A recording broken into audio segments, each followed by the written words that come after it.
The title of my research and of this video is Storytelling Before and After the Fracture. But first, let's start with the question.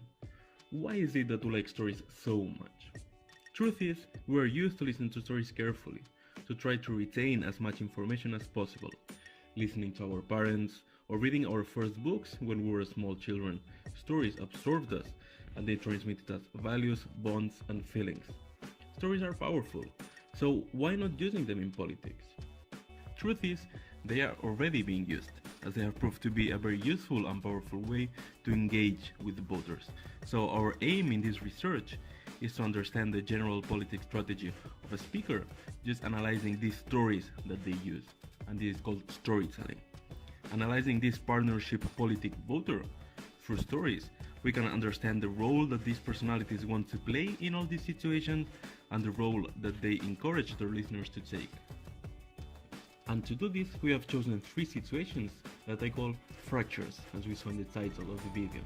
Those are situations where we can clearly see a before and an after in the public opinion. These fractures that I have chosen are the Crimea annexation by the Russian Federation, the Brexit, and Catalonia's failed referendum. And for this we have chosen speeches done before and after that happened, so we can actually see the change of stories in all these 3 storylines.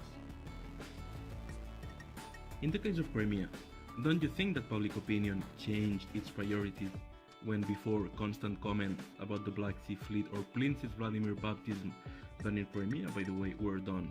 Or when after the annexation, Vladimir Putin said, "We are finally together. Crimea and Sevastopol are finally returning home after a long, hard and exhausting voyage." When it comes to Brexit, what if the Queen's speeches change from the need of being together and of cooperation into the need of stopping tribalism in our society? Wouldn't that be like a warning about the consequences? Or finally, when it comes to Catalonia, what if the King's comments about the situation shifted from better together into anti-constitutional? Wouldn't the public opinion change from communicational to hostile towards that situation that was going on? Thing is that it depends on these stories how eager are we going to be to do what they are asking us to do. Analyzing the wording, the synonyms, and the expressions that these priorities carefully and intentionally use to stimulate certain stories in the mind of the listener, we can understand the positioning of these personalities and the paper that they want to play in all this, as well as understand the position that they encourage the listeners to take.